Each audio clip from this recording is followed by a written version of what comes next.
Oh, I thought I was recording. Hello, friends. First off, yeah, sorry I haven't made a video in a while. Fevers. Had had a fever the last few days. Secondly, I want to show you.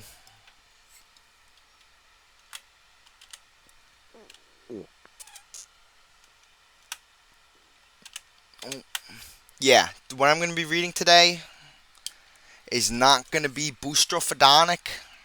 It's going to be left to right, and then left to right, and then left to right, and then left to right, and it's going to be very hard for me to read.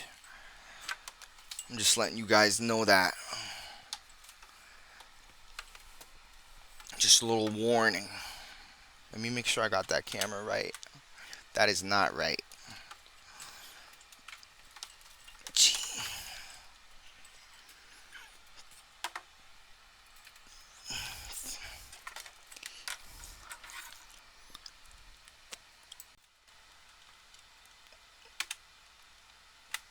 All right. Um. Yeah, I can't really think of much else I have to say. Um. I guess we'll just get right into this. Yeah. So I've been really just wanting to talk about this for a long time. I hate the churches. I hate institutionalized religion. Me and my homies hate prosperity gospel. Um, Me and my homies believe in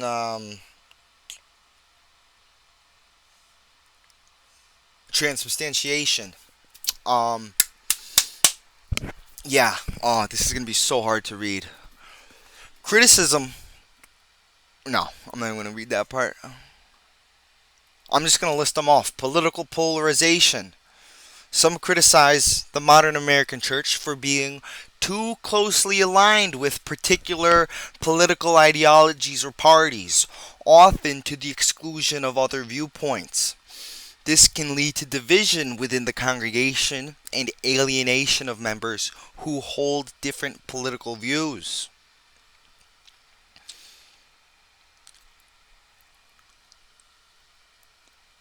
The blending of religious and political identities can be seen as diluting the spiritual message of Christianity, making it more about politics than faith. There's the video. The guy was like, "If you're a Democrat, get out of my church." I remember that part of the Bible. Jesus said, "If you're a Democrat, don't even listen." I love that part of the Bible when Jesus said that. Materialism and prosperity gospel. The promotion of the prosperity gospel, which teaches that faith can lead to financial success and physical well being, is a point of contention, to say the least.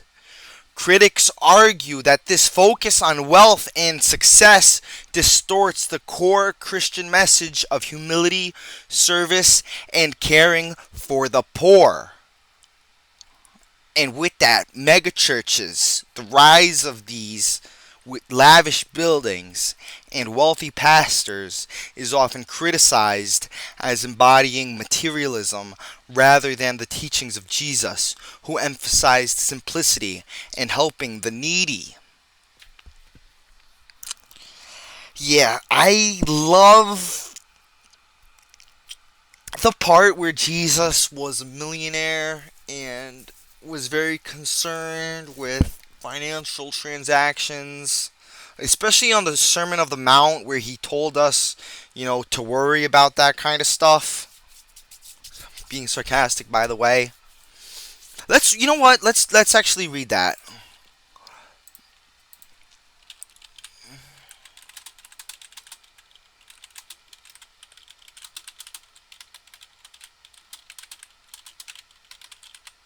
I'm gonna find it. Matthew chapter 6, verse 28 to 30.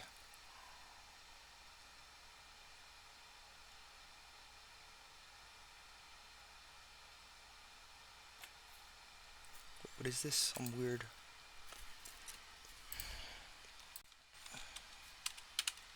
Yeah. This is gonna be Matthew chapter 6. Do not lay up for yourselves treasures on earth, where moth and rust destroy, and where thieves break in and steal. But lay up for yourselves treasures in heaven, where neither moth nor rust destroys, and where thieves do not break in and steal. For where your treasure is, there your heart will be also. This is going to be verse 28. So why do you worry about clothing? Consider the lilies. So why do you worry about clothing? Consider the lilies of the field, how they grow. They neither toil nor spin. And yet I say to you that even Solomon, in all his glory, was not arrayed like one of these. Now if God so clothes the grass of the field, which today is and tomorrow is thrown into the oven, will he not much more clothe you, O you of little faith? Therefore, do not worry, saying, what shall we eat, or what shall we drink, or what shall we wear? For after all these things the Gentiles seek. For your heavenly Father knows that you need all these things. But seek first the kingdom of God and his righteousness, and all these things shall be added to you. Therefore do not worry about tomorrow, for tomorrow will worry about its own things. Sufficient for the day is its own trouble.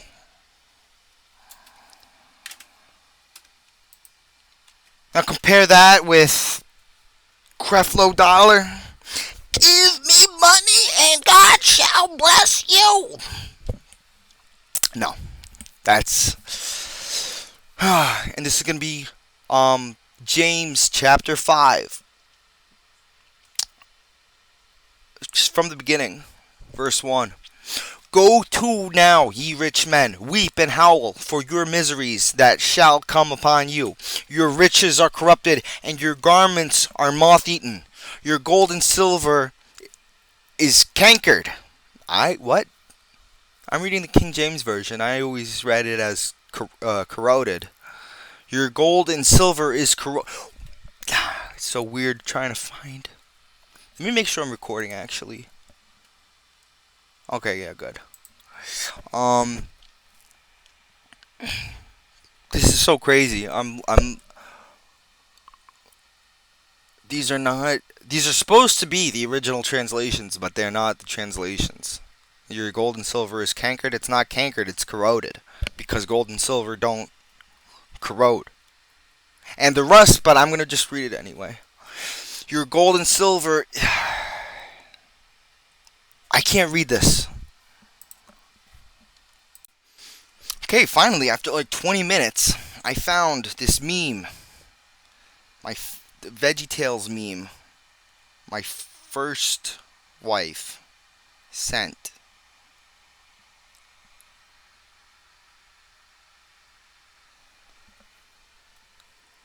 It says, now listen, you rich people, weep and wail because of the misery that is coming on you.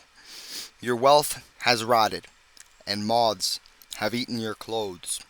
Your gold and silver are corroded. Their corrosion will testify against you and eat your flesh like fire. You have hoarded wealth in the last days.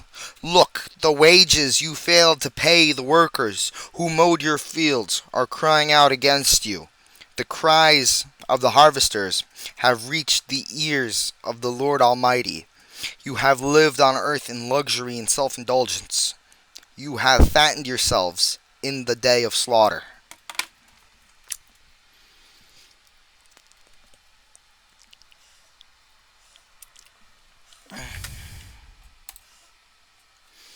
So yeah, to say the least, I don't think charity gospel is very Christian.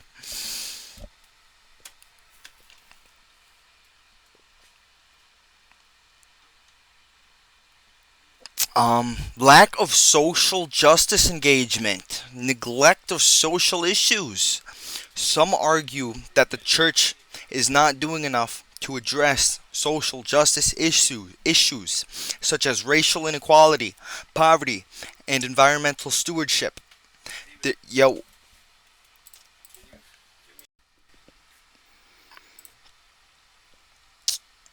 racial inequality, poverty, and environmental stewardship.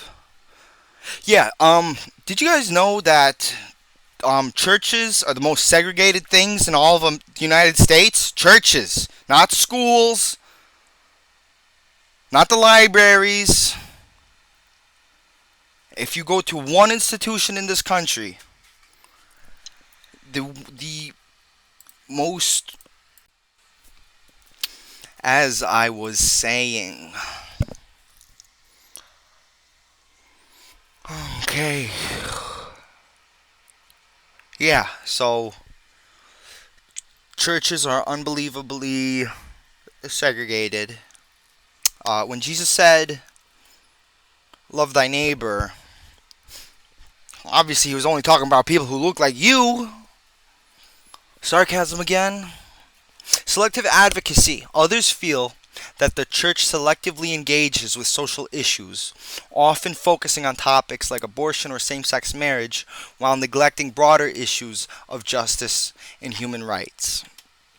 Yeah, Jesus only said, if you're a Christian, you should only be thinking about gay people and abortion. That's what Jesus said. He said, you gotta think 5 times a day. 5 times about gay marriage and how much it disgusts you, and abortion and how much it inconveniences you. 5 times every day. Hypocrisy and scandals. High-profile scandals involving church leaders, such as sexual abuse, financial misconduct, or other ethical breaches, have damaged the credibility of the church. These incidents lead to accusations of hypocrisy and a loss of trust in religious institutions. And can you blame them? Can you blame them? There is a perception that the church often fails to hold its leaders accountable, allowing misconduct to go unchecked or inadequately addressed. Yeah, so if you go to a church, remember, your priest, your pastor, they're infallible, just like the Pope. So, yeah, don't hold them accountable for anything. Yeah, I'm not saying any names, but I had a pastor, woman, who doesn't talk to her kids because they're gay. I mean, of all the people you would want to, devote your life to converting, I think your kids should be. Fuck it. If you don't want to see them in heaven, who cares? Exclusivity and judgmentalism, unwelcoming attitudes. Some people feel that the church is judgmental or exclusive, particularly towards those who are different, such as LGBTQ plus individuals, people of other faiths, or those who struggle with doubts or unconventional lifestyles. I've been to churches and people will walk in and everybody in the pew just scan them up and down and say we don't like them. Churches are becoming very fascist in the us versus them mentality. The church is supposed to be not accepting, but welcoming. It's not supposed to accept everything you do, but it's supposed to welcome you, no matter, right? Jesus didn't hang out with perfect, sinless people. He hanged out with the worst of the worst, because they're the ones who needed the message the most. He hung out with the lepers and the whores and the thieves. And churches today won't let people in because they have face tattoos or because they practice a little sodomy here and there. Like, we all fall short before the glory of God. So expecting perfection from anyone is ridiculous. You know, glass houses and throwing stones, dude. Ivory towers. I'm sick of it. I'm absolutely sick of it. I hate it. I hate it. I hate it. I don't hate the sinner. I hate the sin. I am getting sick to death of the sin, dude. Of the unwelcomingness, of the judgmentalness. Focus on doctrine over compassion. Critics argue that the church sometimes prioritizes strict adherence to doctrine over compassion and understanding, driving away those who need spiritual support the most. That one definitely applies to Pentecostals, Baptists, Southern Baptists, Free Methodists, Catholics, the Orthodox, the Mormons. I can't think of a church that doesn't apply to. Compassion is the doctrine. Compassion is the whole doctrine. Like, are we trying to save people or not? Cultural irrelevance. Guitar Jesus. Acoustic Jesus. Failure to adapt. There is concern that many churches are not keeping up with cultural changes, making them less relevant to younger generations. This includes outdated worship styles, resistance to new ideas, and a failure to address contemporary issues in a meaningful way. I had a Pastor Edwin Attaway. Great, great, great pastor. Southern Baptist pastor. And the things that I said don't really apply to him except for the gay stuff. Um,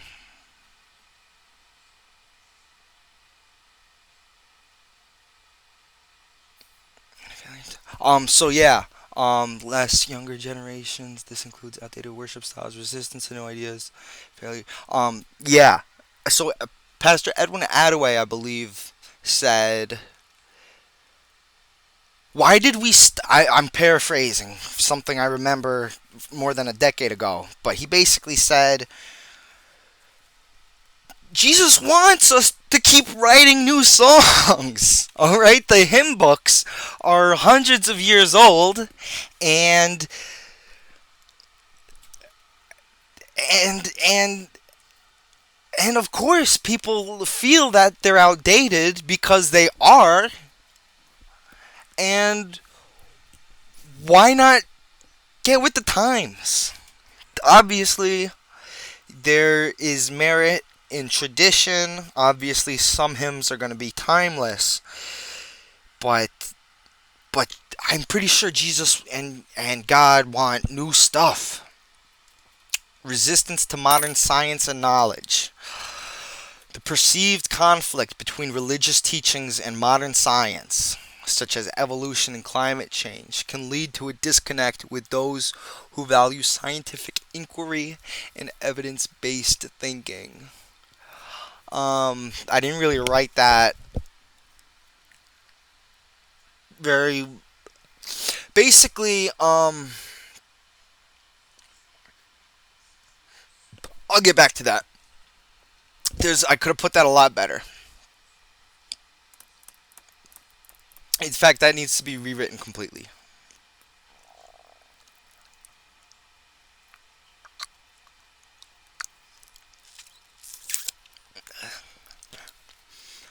Commercialization and entertainment over substance. Some criticize the church for prioritizing entertainment and spectacle over deep spiritual teaching and discipleship. This can manifest in services that are more like concerts or motivational seminars than traditional worship. I saw a TikTok of a girl who went to churches, associated the feelings that she had there with the live performances, went to just a regular rock concert, felt the things that she had felt, and just felt completely isolated from the church. Because it's like, if my church is just giving me a rock show, I don't even know, man. I got a fever. Consumer mentality. The focus on growth and attracting members can lead to a consumer approach to church where the emphasis is on what the church can offer in terms of programs and experiences rather than on spiritual growth and community. Yeah, the free coffee and donuts is great, but I mean, that's not gonna save our souls, dude. And some churches are like cancer, and all they care about is growth, opening new locations, getting new members, when they don't even care about the members they already have. Disconnection from traditional Christian teachings. Watered down doctrine. Some feel that the modern church has watered down its teachings to be more palatable or to avoid controversy, leading to a loss of theological depth and a disconnect from the historic Christian beliefs. Yeah, so I'm a pastor at a church. I got some new people. I got some stuff in the scripture that I think might scare them away, so I'm just going to skip over it forever. Neglect of sacraments and liturgy. In some cases, the emphasis on contemporary worship and informal services is seen as neglecting the sacraments, liturgy, and traditions that have been central to Christian practice for centuries. I think some churches have stopped doing communion.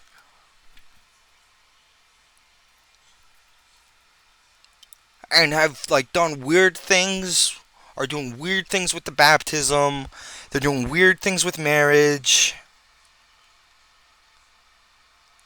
And I have a big thing about the churches marrying everyone. All right? There's some people, their marriage isn't going to last. They're not right for each other. And yet, you still marry them. Be the prevention, dude. I don't know. Communal and relational failures. This is my biggest one. Superficial relationships. There is a concern that many churches fail to foster deep, meaningful relationships among members, leading to a lack of true community and support. How many times have you been to a church and the only people there that you knew were people you knew from before the church, people you went to work with, people you went to school? Oh, this church, I know those people and those people. And I've been to churches like that. I knew some people, and I've been to those churches for years, and I haven't gotten to know any of the other members. They have this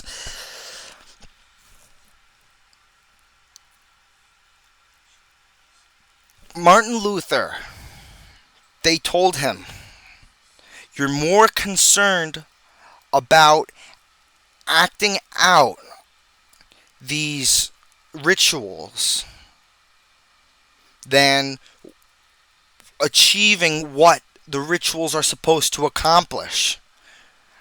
Right? I've been to church, and we do the opening, and then everybody gets up, and then we all shake hands, and we're like, hi, nice to meet you, good morning.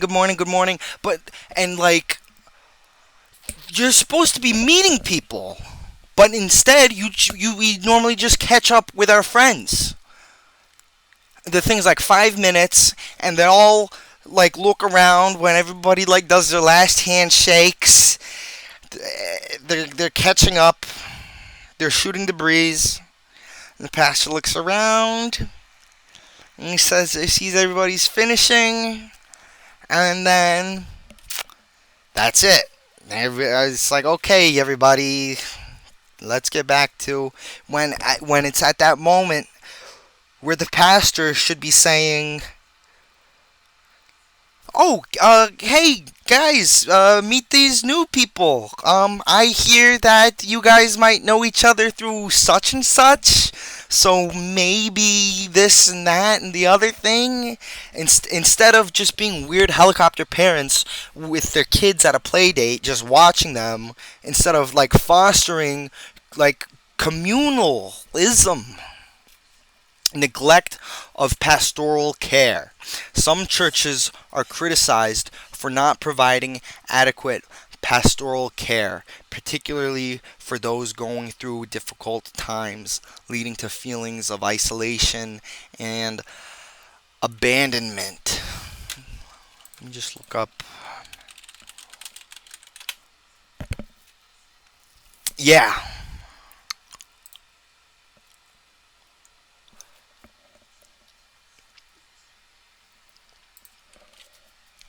I hate to bring politics into this,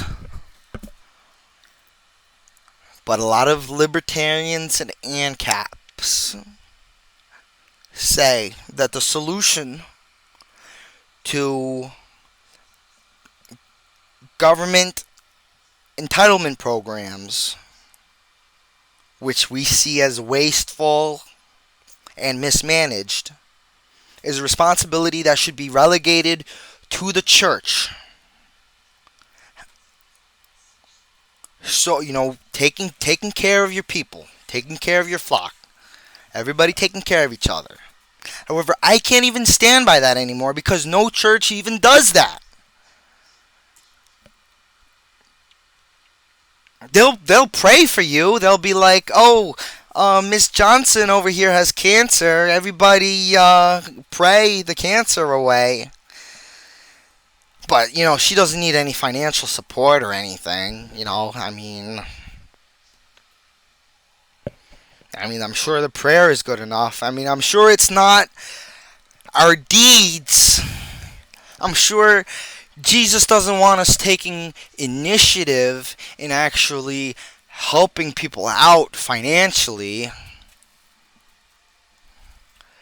I'm so sorry to say this, but that is sarcasm again. I don't want anybody taking anything I say seriously if I'm saying it sarcastically.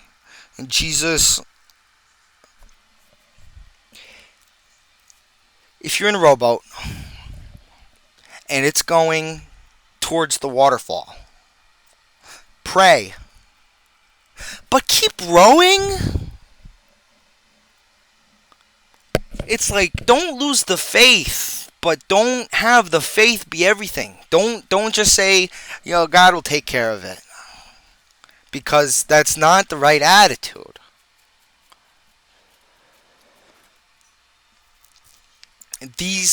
So in conclusion, these grievances reflect a diverse range of perspectives and concerns about the state of the modern American church. While some are critical of the church's approach to politics, others are concerned about its spiritual focus, engagement with social issues, or the quality of community life. Addressing these grievances would require the church to engage in self-reflection, listen to the voices of those who feel marginalized or disillusioned, and seek to align more closely with the teachings of Jesus and the needs of contemporary society. And that is why I want to start my own congregation,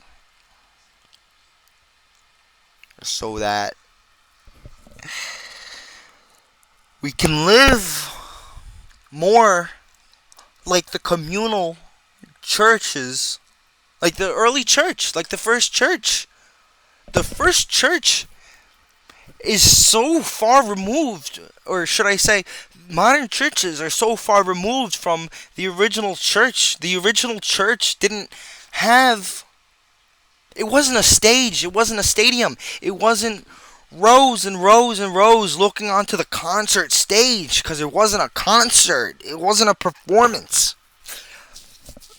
And that's another thing. I'm going to squeeze a little thing in here. My mom always never liked it when, somebody would perform for the church. They'll do a sing or a song, and then everybody will clap for that person. It's like, no. You don't clap for the person. It's like, it's not a talent show. It's not a talent show. Church is not a talent show. In fact, now that I'm thinking about it, I can't even think of anything less church-like than the modern church.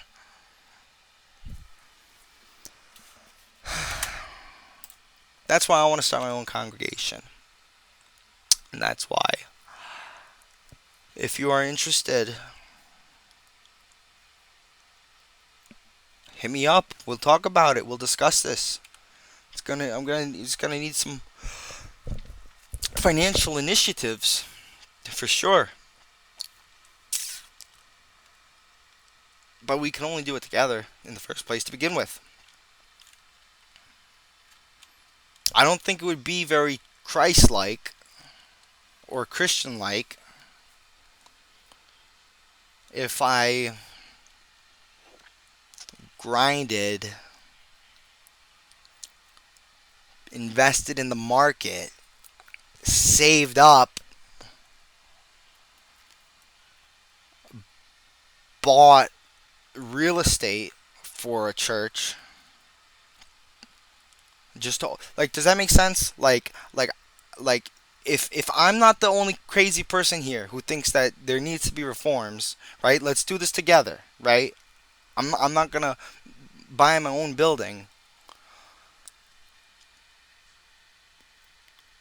just so I can, you know what I'm saying? Like I want, like, it needs to be a grassroots. It needs to be grassroots. Needs to be grassroots. Needs to be grassroots. Needs to be grassroots. Needs to be grassroots. Needs to be grassroots. Yeah. Prosperity gospel. Me and my homies hate the prosperity gospel. You will not inherit the kingdom of my Father if you preach the prosperity gospel.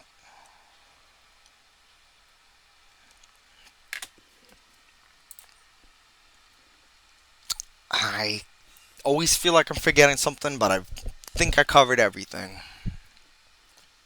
If I realize I missed anything, I'll put up a part 2. If you have any recommendations for anything better, let me know. I'm gonna try to put it in the description of the video. Like I said, I have a fever. I don't even know if I'm being coherent anymore.